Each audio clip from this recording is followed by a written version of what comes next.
Good evening. This is the last topic of our chapter, Semiconductor Electronics.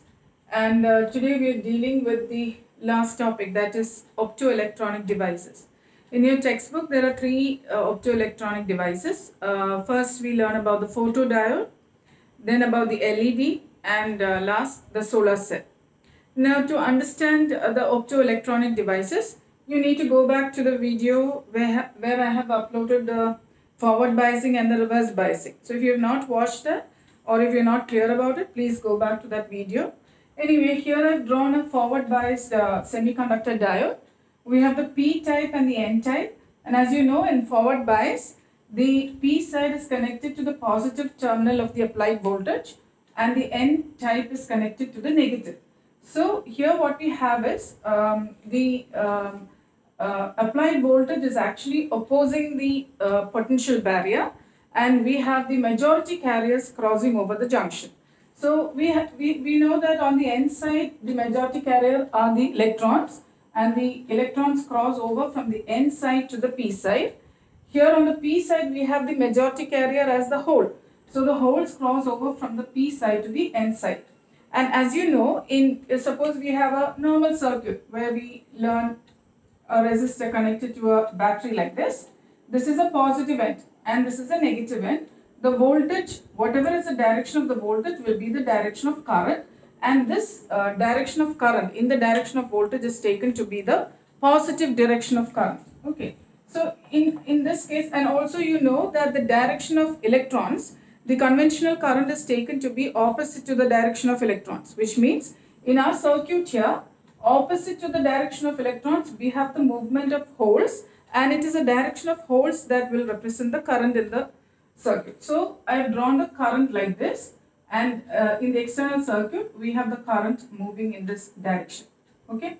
So you see in the forward bias, we have a positive current in the direction of voltage. So the voltage is positive and the current is positive, and so in the characteristic we have the VI graph in the first quadrant where both voltage and current are positive. And this is the forward biasing graph where we have a large diffusion current due to majority carriers at around 0.7 volt if it's a silicon semiconductor. So I hope that is clear to you that under forward bias we have the majority carriers, that is a diffusion current crossing the junction.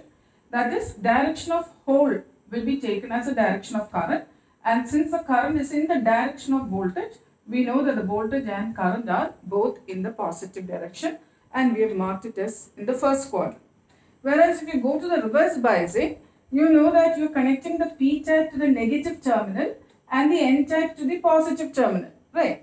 So when you do that, you are actually the applied voltage is in the same direction as the potential barrier, and therefore your potential barrier, the depletion region, becomes wider, and that only helps the crossing over of minority carriers, the drift current. So we have the minority carriers crossing over in the reverse biasing. So you will see that on the P side, the minority carrier is the electron. So the electron is crossing the junction, and on the N side we have the minority carrier as a hole. So we have the holes moving over to the P side. So the direction of hole movement I have taken as a direction of current, and you will see that here we have the negative terminal. So this is negative and this is the positive. So here you will see that the current is exactly opposite, right? If your current was from the N type to the P type, here you see that the current is from the P type to the N type. Also the voltages are opposite. You reverse the battery terminals. Your voltage here was positive here and negative here. It's negative and positive here. So both the current and the voltage have become negative now, and therefore you see that the graph, the VI characteristic, will appear in the third quadrant because both your voltage and current are now in the negative direction. So this is something that you need to understand in before we go on to the discussion of all optoelectronic devices. We will start with the photodiode. Now photodiode is a simple PN junction, a normal PN junction which is under reverse bias. So we have a PN junction and this is under reverse bias. So I'm connecting the negative terminal to the P side and the positive terminal to the N side, and we have a resistor here.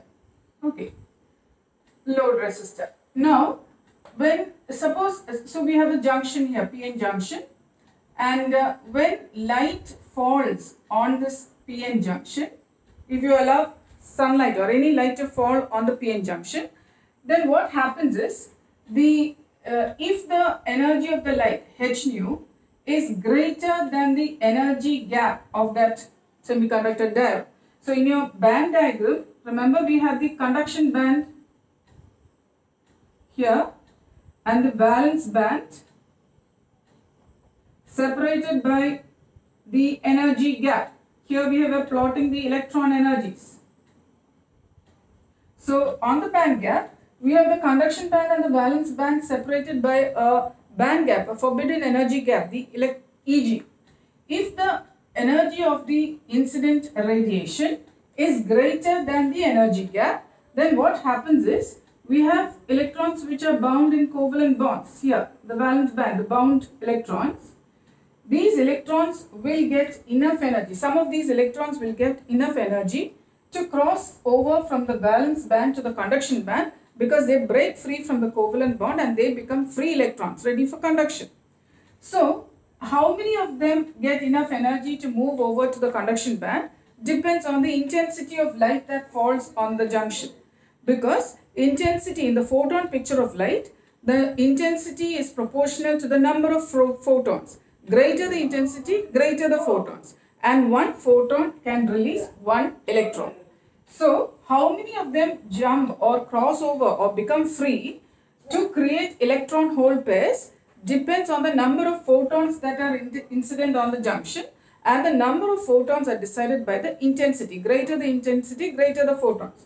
So, depending on the number of photons, that many electrons will cross over to the conduction band, creating electron-hole pairs. So, every electron that crosses over here will leave a hole in the valence band. Now, these electron-hole pairs are generated at the junction.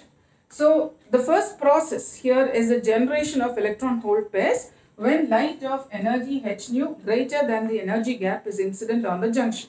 Now, as soon as electron-hole pairs are created, you know that on the N side we have the positive ions and here we have the negative ions. That's all discussed in that video there. And we have an electric field directed from the positive to the negative in this direction from N to P. So, as soon as these electron-hole pairs are created, what happens is they are not allowed to recombine, because this electric field will now separate the electron-hole pair. You know that if we have a, let's say we have a positive and a negative, electric fields are directed from positive to negative, right? Now, if you keep an electron here, the electron is attracted to the positive and repelled by the negative. So, electron movement will be opposite to the direction of electric field. But a positive ion, like for example a hole, will be moving in the direction of electric field. Positive here, negative here. The electron will move opposite to the electric field, but hole will move in the same direction as electric field.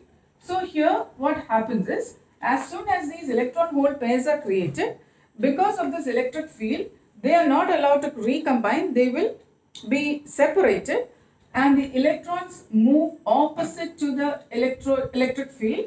That means the electrons get collected on the N side, and the holes moving in the same direction as the electric field, the holes get collected on the P side. So there is a separation between the electron-hole pair, and the electrons get collected on the N side, holes get collected on the P side. So here what happens is, this gives rise to a photovoltage because an EMF is generated. Now this photovoltage will give rise to a photocurrent.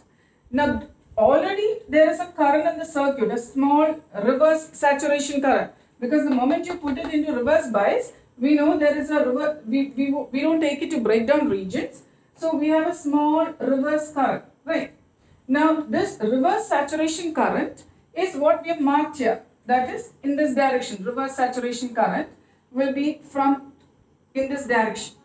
Now these electron-hole pairs created will now add on a photocurrent. So in the circuit you will have a small reverse saturation current because of the minority carriers, and added to that, because of light falling onto the junction, depending on the intensity of light, depending on the number of electron hole pairs that have been created, you add on a new photocurrent in the same direction.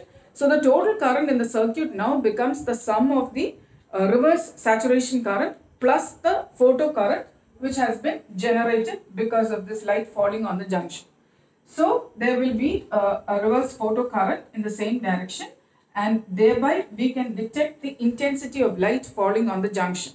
So if you were to draw a graph, let's say we have a graph that is where I am going to plot V and the I here. Because it is reverse bias, this graph will appear in the third quadrant. Now let's say we have three different lights falling onto this junction of different intensity, such that I3 greater than I2 greater than I1. Okay. So then your graphs will be, I3 will be representing this, I2 here and I1 here, which is measured, as you know, in microamperes, because in reverse current the current is small. Now, why I3 it has maximum value of current? I suppose you already know, because I told you the current that is produced in the circuit, the photocurrent, depends on the number of electron hole pairs created, and the number of electron hole pairs created depend on the intensity. So greater the intensity, greater will be the photocurrent. Lesser the intensity, lesser will be the photocurrent. So in your graph here, the maximum current will be for the maximum intensity of light. So this is a photodiode, normal PN junction, which is working under reverse biasing. Now here we have lots of applications of this photodiode. One very good example is the many applications you will when you look around you. One very good application is the scanning of the barcode. For example, here you've seen when you go to shops, when you buy things, you have a barcode like this. Can you see this? Black lines, spacing. So now almost all, wherever you go, you will see that every product will have a barcode. And when you go to the billing section, they have a scanner there, which they will scan that barcode, and directly on the computer, you can see the price, the quantity, and the whatever product you have bought from that shop. So how that works is, see, the barcode is, you see it's there are dark lines with spacing in between, white spacing in between, right? Now this scanner has a LED, has a infrared light, and that infrared light will be used to scan this barcode. You've seen that light scanning the barcode, and when light falls on this coding, it is reflected back into that scanner that they're holding, which has a photodiode. Now what this photodiode does is, it is see, whenever there is no light here, when no light falls on the photodiode, there will be no photocurrent. But when there is a white spacing here, the light reflected from the white spacing, full light is reflected, and when light falls onto this PN junction, that is a photodiode, there will be a current. So what the photodiode can do is, depending on the light reflected onto it, when there is light, there is current, there will be a voltage across this R. When there is no light, there is no voltage across, because there is a reverse saturation current which is negligibly small. So when there is no light, there is no photo voltage across the appreciable photo voltage across the resistance R. So this can be converted into an electrical waveform, and that electrical waveform, when fed into the computer, will be able to, because there will be a database of all the products and their prices available in that shop, and so directly it can convert it into readable format by any person. It will be fed into the computer, and that is how they will decode this barcode on every product. Okay, so that is actually simple. Barcode scanner simply has a light source used to scan the barcode. Then it has a photodiode which will convert these barcodes into electrical waveforms, and that there will be a decoder which can decode the waveform into readable printouts, readable formats. Okay. So that is LED for you. Sorry, photodiode. Now what you're next going to deal with is an LED. Light emitting diodes, like you know that almost all of us in our houses must have replaced the old incandescent lamp using the tungsten filament with LEDs, which is definitely much less power consumption, longer life and so on. So all of you are familiar with the LED lights. Let's look at how they work. An LED, a light emitting diode, is another PN junction which is very heavily doped. So heavy doping is given to this PN junction and it is given a forward bias. So the P side is connected to the positive terminal and the N side is connected to the negative terminal. So naturally when this happens, this is the case where we have a applied voltage which is opposing the potential barrier here, because of which we have the majority carriers crossing the junction. So majority carriers crossing the junction would be electrons from the N side crossing over to the P side and holes from the P side crossing over to the N side. Now, so we have now the current in the direction of the hole. So we have a current in this direction. Okay. So now actual picture, we have free electrons crossing over to the P side where they are the minority. Here the electrons are the minority, but we have majority holes there. So what happens is these electrons recombine with the holes on the P side, and holes that cross over here, actually they are the minority carrier, but the majority electrons are there. So here also there will be electron hole recombination. Now electron hole recombination, let us look at the band diagram. We have the conduction band here and the valence band here. Okay. Your holes can only be appearing in the valence band. There will be other bonded electrons of course, but there will also be holes which are the majority carriers on the P side, and they appear on the valence band. The free electrons which are crossing over to combine with the holes, the free electrons are always in the conduction band. So when we say under forward bias, when we apply a forward bias voltage, when we say that the electrons crossing over from the N side to the P side and they recombine with the holes on the P side, similarly holes crossing over from the P to the N side recombine with the electrons on the N side. It means that free electrons in the conduction band are recombining with the holes which are only in the valence band, which actually means that these free electrons must jump from the conduction band to recombine with a hole in the valence band. That means they have to lose their energy, which is equivalent to the energy gap. This is the energy gap. So when an electron moves from the conduction band back to the valence band to combine with a hole, it means that that free electron should give out that extra energy equivalent to the energy gap, and that is equal to h nu, which is equal to h c by lambda. Nu is c by lambda. So the color of light or the wavelength of light will depend on the band gap, right? So when you connect a PN junction which is heavily doped, and now why is it heavily doped? Because under heavy doping, the number of electron hole pairs that recombine here will be much larger, and as each electron recombines with a hole, it gives out one photon. So more recombination would mean more current, right? More forward current would mean more of these electron hole pairs that are recombining, which means more of the photons that are emitted. So the intensity of light given out will depend upon the number of recombinations that are happening. So heavy doping will give you more forward current, and therefore it will provide greater intensity for the light that is given out. So the light given out the color of the light given out will be dependent on the wavelength, and that wavelength is decided by the energy gap.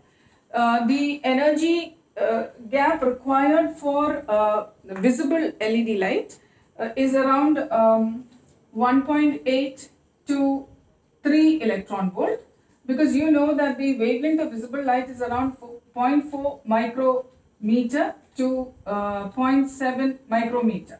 Okay, so that means if you plug in these values of lambda to this formula, H and C as you know are constants, you will see that the energy gap should be somewhere around 1.8 to 3 electron volt. Now this is provided by compounds like gallium arsenic phosphide. Compounds will give you have a energy gap of this range, and they can be used to produce visible light. Infrared light, you can use the compound gallium arsenic.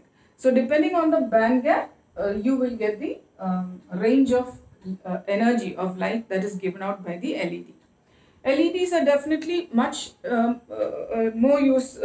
better or more efficient than the old incandescent lamp. Actually, in 2017, the government of India had brought out a plan to gradually phase out the usage of incandescent lamps using the tungsten filament, so that by 2020, the sale and production of incandescent lamps should be no more there. It should be stopped, so that people switch on to LEDs. There are still remote areas where people still use the old tungsten incandescent lamps, simply because those bulbs are much cheaper than the LED. But the tungsten filament, that is the incandescent lamps, actually utilize only 15% of the energy that it consumes. Rest of the energy is actually wasted in the form of heat, because you know the tungsten filament has to get heated and then radiate this energy. So 80% of the electricity consumption is wasted, meaning it is just simply wasted in the form of heat. Whereas LEDs work at very low voltages. For example, if you want visible light, you need to have something around 2 to 4 electron volt. A small forward bias voltage is enough for you to get this electrons to recombine with the hole and thereby giving you light. So you see, low power consumption operates at low voltages. Then of course very long life compared to the incandescent lamp, because you know the tungsten filament continuously gets heated up, and therefore it doesn't have a long life. Slightly more expensive we have LEDs, but still in the long run they are much more efficient, and therefore we have switched from incandescent lamps to LED lamps. Then a faster action, because in tungsten filaments need to get heated up to give out that energy. LEDs, instantaneous lighting you can get from LEDs. So these are the things we need to discuss under LED. It's a forward biased, normal PN junction, heavily doped, and if you're asked to draw the characteristics of an LED, it is simply the forward characteristics of any normal diode, because it is under forward biasing. And this LED also, as you know, should last vast applications. See, your remote control. Suppose you want to, let's say, increase the volume or switch off your TV using a remote control. All you do is take your remote and then press the required function that you want to do. What the remote has is a LED, light emitting diode, in the infrared region. So you won't see the light because it's beyond the visible region. But when you press the button, it sends out a coded pulse of infrared light. So for example, suppose let's say the pulse that you want to increase the volume. So the pulse code is, let's say, a series of pulses like this. Okay. So this LED sends out a coded pulse, and you are directing that infrared signal towards the panel on your TV, which actually has a photodiode. So this pulse, when it falls on the photodiode, like you know, there is light here. So when there is light, the photodiode detects that light, because when light falls on the photodiode, the current is produced, photocurrent, and there will be a voltage drop across a load resistor, and you have an output voltage. When there is no light or no infrared radiation, then there is no photocurrent, so the voltage becomes 0. So here you have no voltage. Then there is light again. So you see what happens here is the LED on your remote is actually producing coded pulses. Different functions have different coded pulses in the form of infrared rays. This is directed onto a panel on your TV panel. There is a photodiode which receives this infrared signal and converts it into the light signals are converted into electrical waveforms, and the electrical waveforms are being the input to your TV panel will decide the function that you want it to do. Like if you want to increase the volume, that's how you do it. So all remotes, wherever you're using a remote control, remember you are actually using an LED on the remote to produce the infrared coded pulses, and it is being received by a photodiode on the device that you want to operate, and that will be decoded into a electrical waveform. Okay. The last thing that we now need to discuss is the solar cell. Solar cell also very familiar to you. You have solar cell watches, solar cell calculators, so many applications, solar cell water heaters, any device where you are using a solar cell. Now in a solar cell, it is a normal PN junction again, the PN junction, but we do not apply any bias here, no biasing for a solar cell. You simply connect your load, that is the resistor, which is probably, let's say, your calculator that is running on the solar cell, or your watch is the load resistor that we have. Now when light falls onto the PN junction, just like we discussed in the case of photodiode, the same process, when light falls onto the junction, you know that if the energy of the light is greater than the energy gap, then what happens is electrons which are bound and in the valence band, some of them will get enough energy to jump or cross over into the conduction band because they break their covalent bonds and become free. Now how many of them cross over to the conduction band, like I told you, depends on the intensity of light. Greater the intensity, greater the number of photons, one photon will release one electron. So you have now creation of electron hole pairs, like in the photodiode. We have electron hole pairs created. Now because of the electric field directed from the N side to the P side, we have these, because you know that on the N side we have the positive and on the P side we have the negative. So because of this electric field, the electron hole pairs that are generated will not be able to recombine, they will be separated, and there will be a collection of electrons. Electrons moving opposite to the direction of electric field will get collected here on the N side, and the holes moving in the direction of electric field will get connected on the P side. Thereby we create a photovoltage. This this process of generation, separation and collection to give you a photovoltage is called the photovoltaic effect. Now what happens here, these electrons now therefore flow through this load to the P side, but electrons flowing in this direction would mean the current flows in the opposite direction. So current here is in this direction. The photovoltage causes these electrons to flow through this load resistor to the P side. So flow of electrons, if it's in this direction, you know current is in the opposite direction. Now because the holes are created here and the electrons are here, we have a positive and negative in this direction voltage. So here we have, so now you will see there is a current flowing through your watch or your let's say calculator. So we have a photo current flowing through this load resistor, which is the device that is using up this solar current. So you have converted solar energy to electrical energy. So that is solar conversion. We have photo current flowing through the device. So this is exactly similar to the functioning of a photodiode, but here there is no bias. And if you draw the graph, the VI characteristic, where we have V here and I here, you will notice that this has to appear in the fourth quadrant because the voltage is in this direction. Can you see this is positive and negative? So positive direction, we have the voltage, but your current is from the P side to the N side, like here, P side to the N side, which means it is a reverse current, and that means it should be in the negative direction. So current is in the negative direction. you will see that in both the LED and the photodiode, it is a cell that supplies current to the PN junction.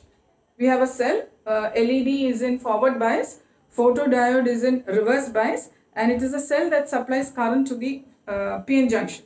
But here we don't have a cell, it is the PN junction, the solar cell, that supplies current through the load, to the load.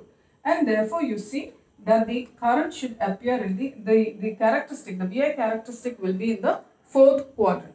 So we have a graph here. This voltage is called the open circuit voltage, which means that if you remove the load resistor and keep the measure the voltage across the junction, the photo voltage, that is a maximum voltage, not allowing current to flow through the load resistor, simply measuring the photo voltage in open circuit. That's a maximum voltage, which is called open circuit voltage.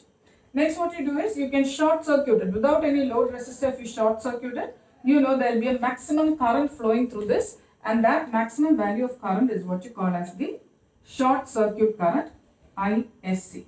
So this is the maximum value of current available in the solar cell, that is available across your load resistor. That is a short circuit current. And if you open the terminal, if you disconnect this and measure the voltage across the open circuit, then the maximum voltage, the photo voltage available across the junction is called the open circuit voltage. Now, to design,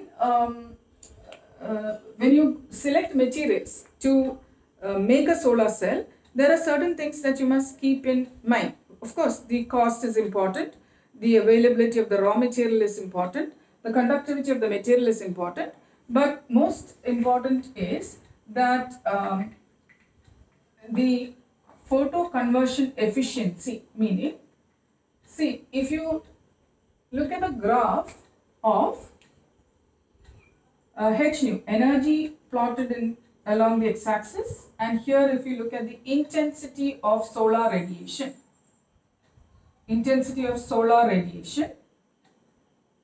you will see that the graph is like this, where the peak value is around 1.5 electron volt. Let's say this as 2, and let's keep this as 1 electron volt. Okay. So this is the kind of graph you will see when you plot the intensity of solar radiation versus the energy. So you will see that the maximum intensity of solar radiation is around this 1 to 1.5 electron volt. So if you are able to use materials of semiconductor materials whose band gap is in this region, it means that you will have maximum solar conversion efficiency, right? Because this energy corresponds to maximum intensity. Like I told you, maximum intensity would mean the maximum number of photons are available, and when one photon releases one electron, I said. So the maximum number of electron hole pairs will be created, which increases the current generated in that solar cell. So naturally, those semiconductors whose band gap is in this region will give you maximum solar conversion efficiency. Suppose you were to take, let's say, cadmium sulfide, CdS, which has band gap of 2.4 electron volt, somewhere here. You will see that the intensity corresponding to that is very, very low. So the number of photons which are available when the band, you know that the energy H nu should be greater than the energy gap, right? So if you're going to use this, the band gap is 2.4 electron volt. So that means the intensity available is very low, and that means the number of photoelectron pairs created also will be lower. The current generated is also going to be lower. So the best materials are materials whose band gap is in this range. 1.1 electron volt we have for silicon, and 1.53 electron volt band gap we have for gallium arsenide. So these two are the most preferred materials because their band gap lies in this region where there is maximum intensity and therefore maximum solar conversion efficiency. Of the two, we need to also look at the absorption efficiency. Better absorption efficiency is also is another point of consideration when we look for materials uh, to make solar cells. So even though gallium arsenic is around 1.53, we prefer silicon over that because of better absorption efficiency. So what are the things that you will look for when you select materials to make solar cells? One, the solar conversion efficiency. That is to get materials whose band gap is in this range 1.1 to 1.5 electron volt, gallium arsenic and silicon. Then there is absorption efficiency, better absorption. Some materials are able to absorb more sunlight, so that is another thing. Then the electrical conductivity, of course, the availability of the raw material, and also the cost is also another important factor. So these are the things that we discussed under solar cell. Also the characteristic, LED characteristic is the normal forward biased PN junction characteristic. Photodiode characteristic is the reverse biased one, where I showed you how I3 should be greater than I2 should be greater than I1. Greater current would mean greater intensity. And for the solar cell, we saw that the characteristic is in the fourth quadrant, with open circuit voltage giving you the maximum voltage and short circuit current giving you the maximum current. So these are the things that you need to note in optoelectronic devices. Thank you.